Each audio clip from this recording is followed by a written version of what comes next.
This is the Television Enthusiast Podcast, The Weekly Set. Episode 49, recorded March 24th, 2016. Hello, everybody, and welcome to The Weekly Set. This is the official podcast of TVEnthusiast.com. I am your host and editor-in-chief of TV Enthusiast. My name is Tyson. Joining me today, as always, is our keeper of comics, William Robrick. Hello. So today we're going to get ready for Advocates of Great Television, which we are doing for next week's podcast, our 50th. So can you believe it, Will? 50 podcasts. Oh my word. Oh, wow. I can't, where does the time go, really? Like, it feels like we just started doing it, like, honestly. I think on a level of professionalism, it still sounds like that. So this will be 50 under our belt next week, and we're going to be joined next week by Ed, and we're doing Advocates of Great Television, which anybody who's listened to this before might know that Advocates of Great Television is something where we all pick some show. Each one of us that's going to be on that podcast is going to pick a show and a specific episode of that show, and then we're all going to watch those episodes, and we're going to give you guys a chance at home to watch them as well. And then we're going to get back together, and on the 50th podcast, we're going to talk about all of those shows that we pick, and hopefully, get us interested in some other stuff that's kind of been on the periphery for us. So, we're going to start with that. So I'm going to go over our pick for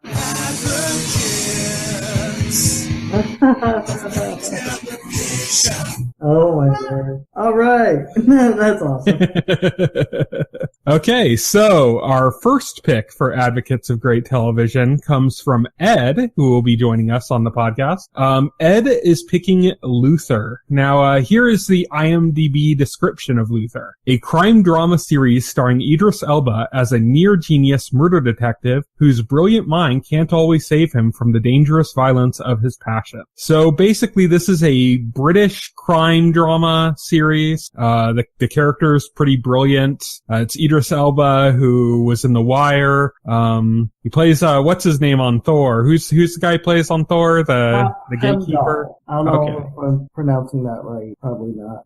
But he plays him on Thor. He was in Pacific Rim. He was like the commander. Really good actor, really good British actor. So he, is the main star of Luther, and it's a series that's had, I think, 4 seasons. And, it's a pretty good crime drama. I've seen it before, so I don't think you've seen it at all, have you, Will? No, never saw it. Okay, so we're going to be going over episode 1 of Luther, which I believe is on Netflix. So we might want to double check that, but I'm pretty sure that's on Netflix. So anybody who wants to check that out, check that.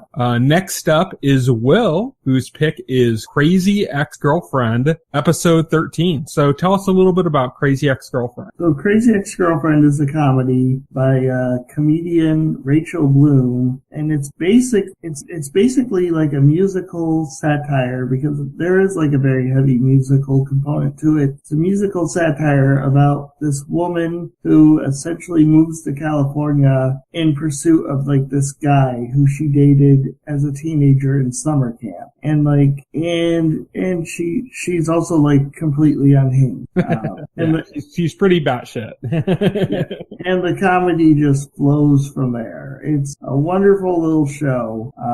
I got to admit, the first episode and really liked it, but Hulu didn't have the episode sequentially after that available. So what we're going to be watching from that is the 13th episode, which is on Hulu. And so anybody who wants to watch along with us, you can check out episode 13 of Crazy Ex-Girlfriend on Hulu. Anything else to say about it? No, just watch it. I mean, I can talk about all I want, but like, you're not gonna like get it unless you watch. Okay, so my pick, the last pick of our round is Erased, also known as Boku Dake ga Inai Machi.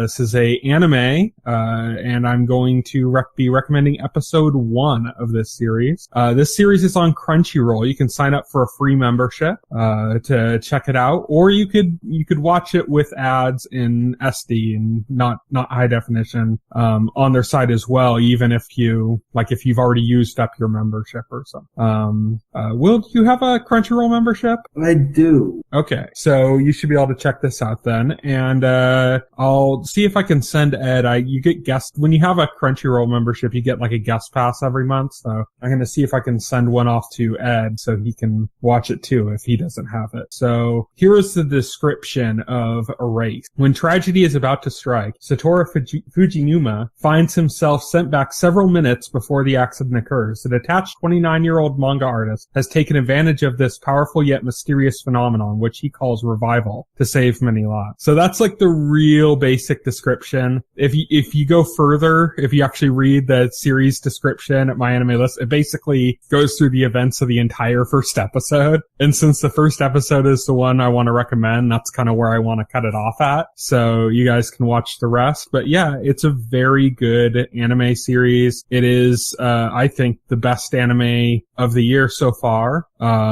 It's a very good, very strong story, and people are loving it. Check it out. Erase. Episode 1 is going to be my pick for Advocate. I think of anything else to say about it. I don't know. It's if you're not really into anime because you don't like, the crazy martial arts and stuff, that's not what the show is. The show isn't like battle and stuff. This is like a murder mystery kind of story that just happens to be anime and has this weird kind of almost Groundhog's Day-esque like time loop kind of mechanic going on in the background. So it's not really about that power so much as it about the actual like mystery. So check that out. And if you like it, check out the rest. There's only 12 episodes of this series, and each episode's only a half hour, so it's not that much. Nice. Okay. Nice. So that is it for our discussion of Advocates of Great Television. All right. And now on to the regularly scheduled podcast. So today we're going to be talking about The Magicians and 11/22/63. This is going to be filled with spoilers for the most recent episodes of both shows. So if you do not want to be spoiled on The Magicians, that's what we're going to be talking about first. So if you don't want to be spoiled, you kind of want to stop now. Okay, give you a second, and that's it. So The Magicians, in this episode, picks up directly after the events of the last episode, in which Penny touches the button and is transported to, at the time, what we think is Fillory. And it's not actually Fillory, but we find that out pretty quickly. He is in a place called the Neitherland. Not the Netherlands, but the Neitherlands. Neither here nor there. Neither here nor there.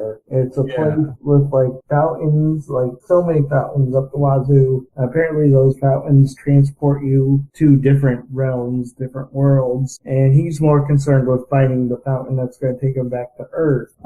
Which he loses sight of because this would have been a simple situation. He could have just jumped back into the fountain and been home, except he encountered a local from there and quickly went under attack and ended up traveling to some unknown place in this huge cascading maze of fountains. And so he has no idea how to find his way back to the Earth fountain. So he's lost in the Neitherland. And Quentin and Alice have to team up to try to find him and get him back. Yeah, team up. Yeah.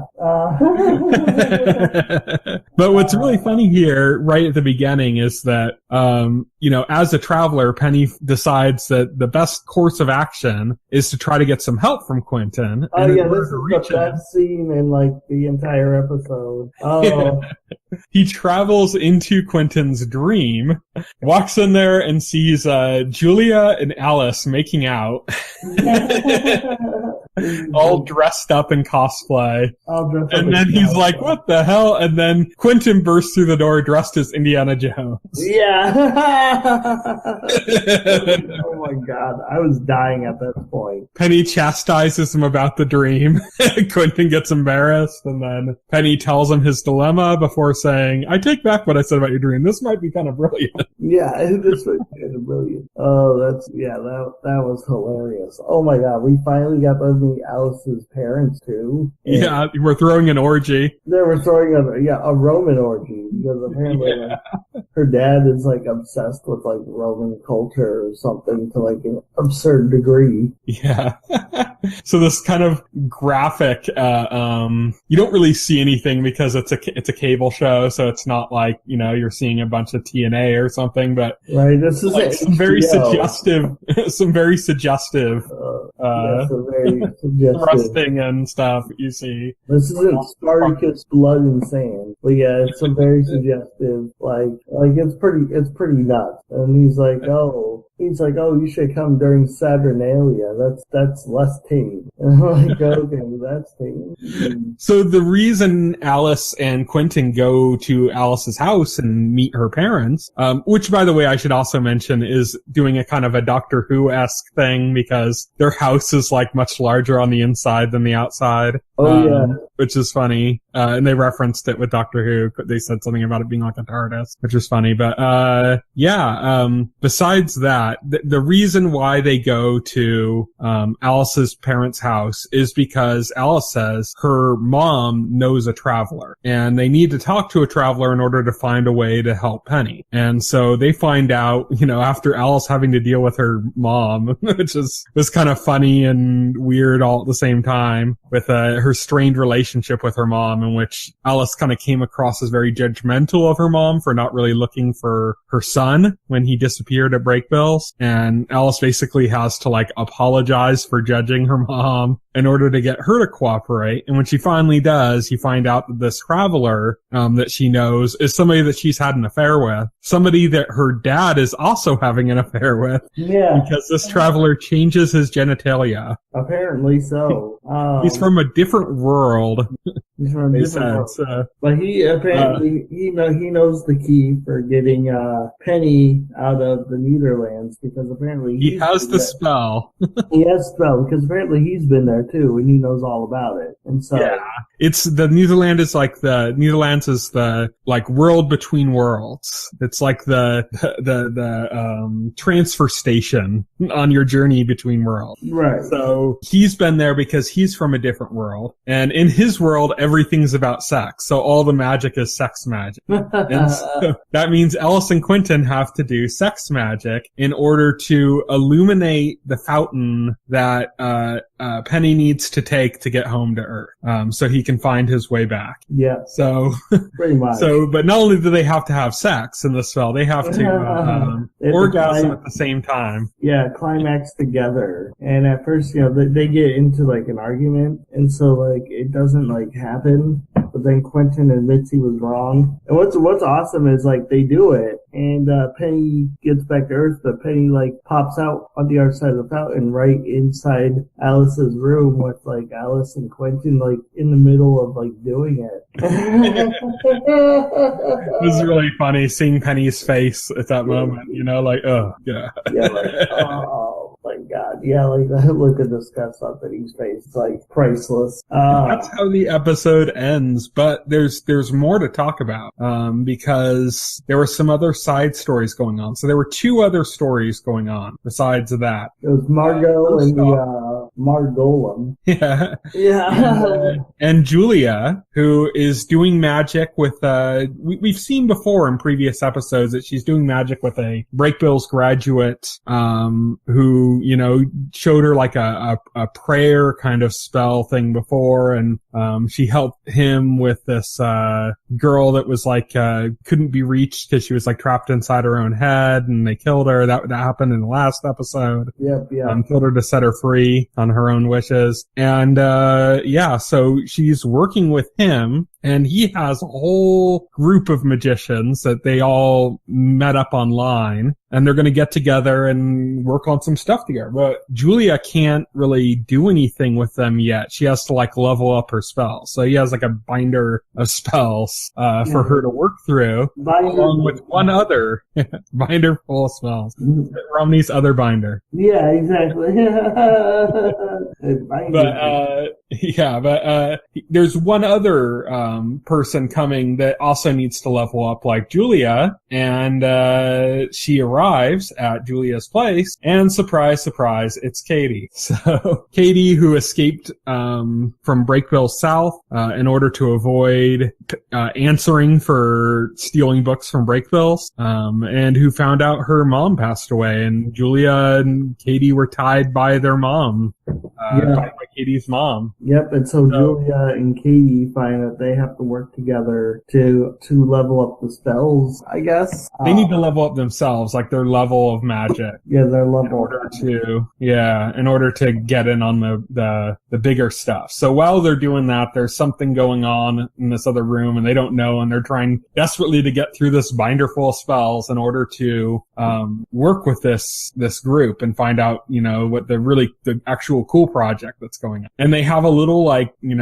time loop that happens while they're doing this, in which a pizza delivery guy comes, and she gets a pizza, and then all of a sudden she's back right before that happened, and it happens again, and her and Katie are like, well, what was that? Yeah. And they realize there's some kind of a weird time loop. Yeah. And you end up finding out when the Breakville's graduate friend of theirs says that they can now join him now that they've leveled up, that he's planning to summon a god in order to use enough energy for time travel so that the entire group can right these different wrongs that have happened in the course of their lives. So for the Breakville's graduate, he accidentally killed his son, I think, and is something he's regretted all his life, and now he gets a chance to fix that mistake. There's one of them that has cancer, and they can't cure her. Anything they do can't cure her. So presumably they're going to go back and, so she could get it taken care of before it becomes a bigger issue when it's earlier on. And so all these different magicians have these regrets that they want to clean up. Right. And so that's kind of what this project is that this group is working on. And it's something that's thought to be impossible because it takes too much energy. And basically you'd end up like Alice's brother. You just kind of explode into some evil magical spirit if you tried to do this, because it's just too much. But their idea is they're going to summon a god and use the god's power. So that's kind of part of the story. Yeah, exactly. And then on the lighter side, we find out that something's slightly wrong with Margo. She has life energy being drained from her, and her and Elliot take off to find out where it's coming from, and it turns out that it's her ex-boyfriend. Margo's ex-boyfriend made a sex golem doppelganger of Margo after she broke up with him. Which is pretty creepy, pretty freaky. Yeah. He's mostly we just spoon. But he has to use the qualifier mostly. So Margo's deeply offended about this, takes the golem, says she's going to destroy it. She doesn't. That's not what she ends up deciding that it might end up being useful. So this led to a kind of a cool scene where Elliot was trying to apologize to Margo because Elliot was thinking the whole thing was kind of funny and was enjoying spending time with Margo's golem. And that really pissed off Margo, and he's trying to apologize to her, and he's doing all stuff, and he, is talking to her, and then she scoots over to him and starts making out with him. Yeah. What the fuck? What the hell? And you find out it wasn't actually Margo, it was her golem making out with Elliot. Yeah. Because the real Margo walks in the room. So that's pretty much it for that story as well. So that's the Magicians. I think we got 2 episodes left. I believe there's 12 in the season. I'm not sure though. Only 12? I think so. I can't promise that that's 100% accurate though, but I think it's 12. But yeah, did you watch the preview for the scenes for next week? Oh, I did not. Okay, so it looks like it's going to be a pretty good penultimate season episode. This episode almost felt like a one-off filler kind of episode. Taking place, it's the last 2 episodes were so crazy, and then this episode was sex magic and Indiana Jones fantasies and Jones fantasies, sex golems, and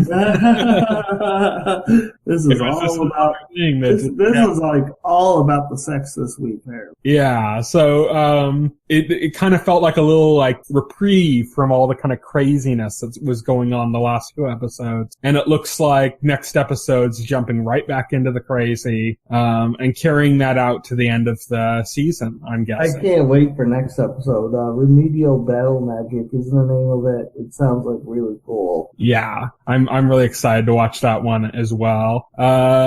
Let's move on from the Magicians though, because we've kind of covered everything that happened there. The other show that Will and I have been actively watching over the past couple of weeks is 11/22/63, and this episode was called Happy Birthday, Lee Harvey Oswald. Oh yeah. So, anybody who knows anything about recent, like modern American history knows who Lee Harvey Oswald is. I would hope so. He's the assassin of JFK, and of course, like a central part of this story, which is about trying to stop the assassination of JFK. So this episode, we get to see Lee Harvey Oswald's birthday, and Jake and Bill end up attending it because Jake goes over there because Bill's there. Yeah. Finds out that Bill's completely integrated into Lee's life. He's like friends with him. He's still got the hots for Lee's wife. Crush on his wife, which is the only reason he's hanging around them. And then we finally see for the first time, like, Bill and Jake, like, break up pretty much. Yeah. Because, Bill basically says, fuck your mission and fuck JFK. Yep, because now Bill's priorities don't line up with Jake anymore. Mm-hmm. So Bill's priority is getting with this Russian chick that's married to Lee Harvey Oswald. I think that's all he's thinking about. Just thinking with his dick. Yeah, pretty much. He's really pissed off with Jake as well, because Jake's basically been like, you can't interfere with these people's lives, you can't do this or that. Meanwhile, Jake's got a girlfriend from that time. So that, I think, is really, it's not just that Bill's thinking with his dick, it's that Bill's pissed off that Jake's being kind of a hypocrite. Jake's being a hypocrite, and that pisses Bill off. That makes Bill kind of jealous, because if Jake can have a girlfriend, then why can't he talk to this woman that Lee Harvey Oswald is married to? Of course, we realize they're like completely different things, like one is directly connected to this, the trajectory of this whole mission, and the other one is like a completely like random person that doesn't fit into that at all. So, but Bill, of course, is, pissed off and wants to have his way, so he's basically tells Jake to get out of the house, and if you come back, I'll kill you, I think he says. Yeah, if you come back, I'll kill you. That's what Bill says. So Bill kicks Jake out. And then Jake actually has Bill committed after Jake. Yeah, Jake gets Bill committed to a mental hospital. This is after he comes to the realization that it's possible that Bill could be the second shooter. Right, exactly. It's entirely possible. And so Jake decides he needs to do something drastic, like stop it from happening. And so he has Bill institutionalized. And basically all he had to do was make Bill think that Lee's wife was having her baby at the hospital, took him there, and then basically the doctor is like, I think we should have a talk. Bill suddenly realizes, wait, I've been tricked, tries to run off, gets tackled, and immediately proves everything Jake wants to say in order to get him committed. He is from the future, He's on this mission. I saw him kill a man, starts spouting all the crazy shit, which just makes him look stark raving mad. And so yeah, he gets committed. But before that, there was a argument between Jake and Bill in which Bill wanted to bet more with the gambling, all the sports results that Jake had from the future. Right. And so Bill wanted to gamble on that, and Jake's like, no, you have to play it really safe. You have to, do it only when necessary. Don't make the bets too big. Jake places one bet, gets a little bit of an eye from the bookie, but kind of plays a little bit low key. It's not that big of a deal. He's kind of okay with it. Unfortunately, as Jake finds out after he's committed Bill to the hospital, Bill's been running around town making that bet with all of the bookies in town. Yeah. All of those bookies are connected. They keep in touch with each other. They all keep in touch. They all report, anything suspicious, and that's certainly suspicious. And so And so these guys, like, they track down Jake and they beat shit out of him. Pretty much. And basically, practically leaving him in a coma. Yeah. So he's not only that, but Sadie says that he doesn't recognize her, so there's something wrong with his memory now. Yeah. This is the time pushing back hard, is what it seems. This is the time. Well, like, the scene, like, where she's going under for her surgery, and then Jake... That happened before, yeah. Yeah, Jake gets, like, this really horrible feeling, and like, he, like, barely saves her. Like, I think that was time pushing back, too. Yeah, he smashes the window in the hospital, breaks in, like, his boss is like, what the fuck are you doing? He breaks in, goes there, stops her from going under to have a surgery, and after all the chaos of him breaking into the emergency room and everything, the doctors realized that she wasn't getting any oxygen, because she was being gassed to be knocked out, but she wasn't getting any oxygen either. Yeah, so she'd be knocked out and then she'd die. And then she'd die, Get any oxygen, and she'd suffocate in her sleep, basically. Yeah, they're like, oh, here's a malfunction. And it's like, duh. So this is probably going to cause...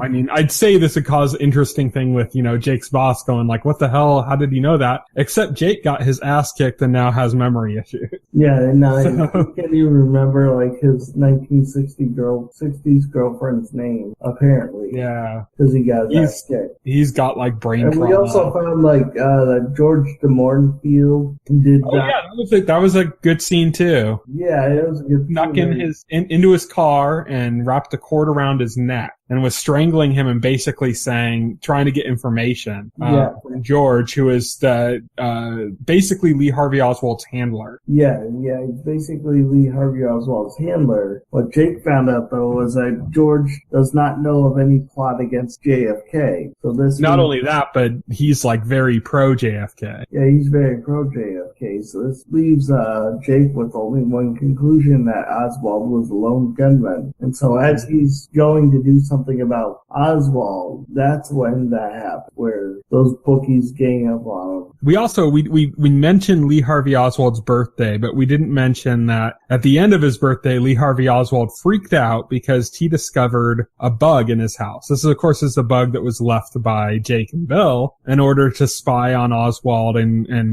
get their tapes to figure out if he was alone as the shooter. But Lee Harvey Oswald is like a conspiracy theorist, like freaks out and thinks, the government's spying on him and stuff, which is only helped by the fact that the government is actually watching him. Yeah. Yeah, pretty much. The government is watching him because he is a suspect. But he sees the bug and he has a freak out. He's like, America's bullshit. They don't, this is all lies. And it's like, it's almost as if like Jake's presence is the thing that galvanizes Lee Harvey Oswald to want to kill Kennedy. Right, which would be super ironic because it's like, like Bill and Jake, like, apparently inadvertently caused, like, JFK to get assassinated.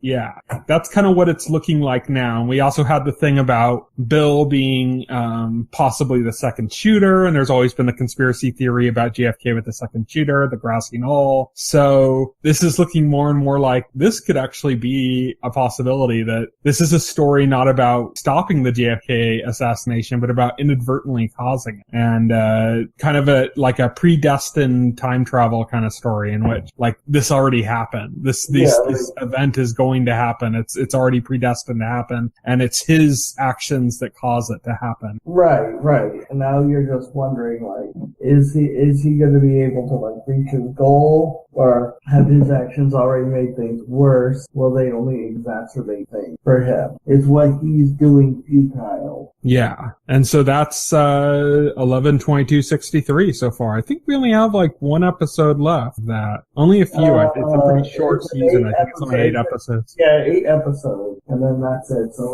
I think this was episode 7? I think so. This was episode 6, so there's 2 more episodes after this. That's what I thought. Okay. Good thing my memory's not failing me there. So yeah, 2 more episodes, 11/22/63. 2 more of The Magicians, I believe. And just so everybody knows, we're not going to be talking about those next week. Next week is our 50th. We're doing Advocates. That's going to be the whole show. But we'll talk about we'll double down on what happened in the last 2 episodes of both shows the week after, which will be fitting because it's like, I believe, the final episode of both shows for the season at least. So after our 50th podcast, tune in for episode number 51, in which we talk about the season finales of 11/22/63 and possibly the Magicians. Possibly the Magicians. Let's just plug like all future podcasts. So after podcast 51, then in episode 52, we're going to yeah. That brings our discussion of Magicians and 11/22/63 to an end. We usually end all of our podcasts by talking about what is coming up in the next week. So if you want to tune into some shows that are coming up, here are the shows that are debuting or returning in the next week between now and when our next podcast is. So Wednesday, March 30th, The Path is coming to Hulu. This is after 11/22/63. This is the next big Hulu original series. This is one I think I'm even more excited for than I was for 11/22/63. How about you? It looks interesting for sure. I don't know if it's like more exciting than 11/22/63, but I would definitely like check it out because it does look really interesting to me. I think it has one of the coolest trailers I've seen in ages. It's such a good trailer. I'd recommend, if nothing else, check out the trailer for 11/20, or not 11. Yes, I'll check out the trailer for sure. I'm almost finished with. No. Check out the trailer for 11/22/63 as well, but check out the trailer for The Path. It's a really good trailer. Really good use of music, the way it ties in with the themes of the trailer. It's about a cult, kind of resembling Scientology a little bit, but apparently the writer said that Scientology wasn't one of the influences, but there were a lot of other cults that were kind of influences on it, but it does have like a very Scientology-like look at it. So it's kind of about this cult. It stars Aaron Paul from Breaking Bad, he played Jesse in Breaking Bad. He's the main guy in it. Yeah. And it also stars Hugh Dancy from Hannibal, who played Will in Hannibal. Yeah, and he has like some legit So this is I'm really excited about this. The trailer is so good that it's making me crave this. So I'm really looking forward to this coming up. I mean, I'll definitely like check it out. I mean, I don't see why not, but look forward to us talking about it maybe on episode 52. Yes, episode 52, and then episode 53. Well, no, we don't plan that far ahead. I'll tell you, episode 74, we're going to be talking about Brian Fuller's new Star Trek series. I don't know.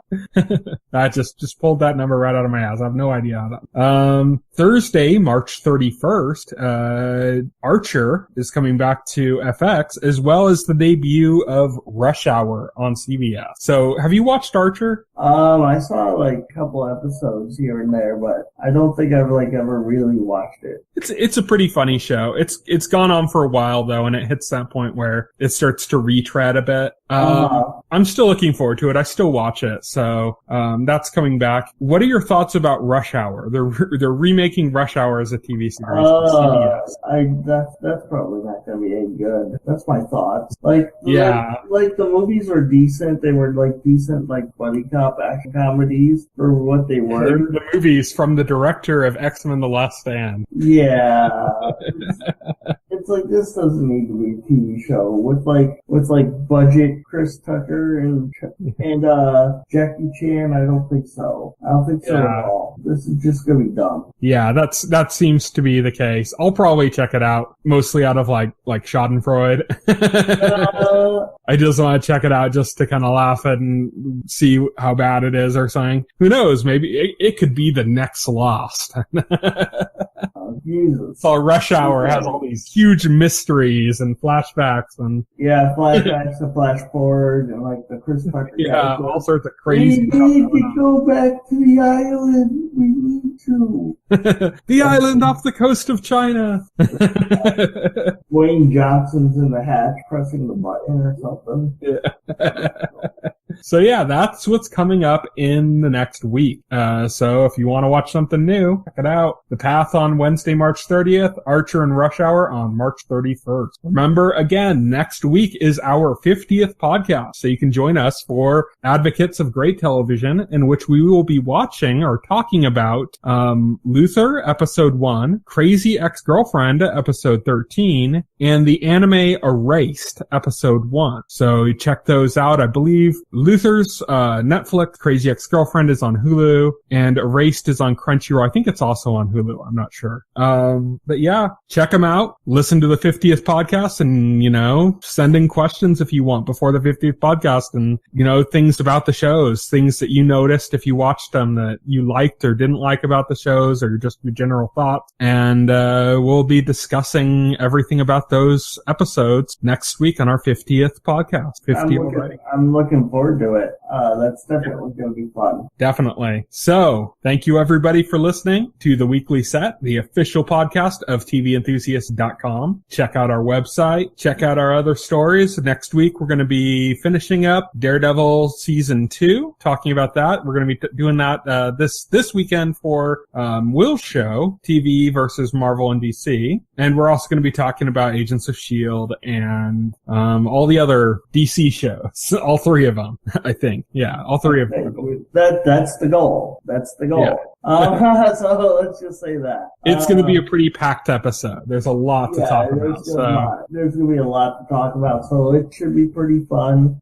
Join us for that. It's probably going to go up a day later than usual because we usually record on Sunday. This Sunday is Easter, so we're not going to record on Easter. We're going to record the next day, so it should be up very early in the morning on Tuesday. That's when it should be debuting, and then later in the week on Thursday is our 50th podcast. So until then, thank you everybody for listening. Night. Good night. If you would like to voice your opinion, send an email to theweeklyset@TVEnthusiast.com. TV Enthusiast is a part of the Enthusiast Media Network. Stay tuned to TV Enthusiast and the Weekly Set podcast for more coverage of all of your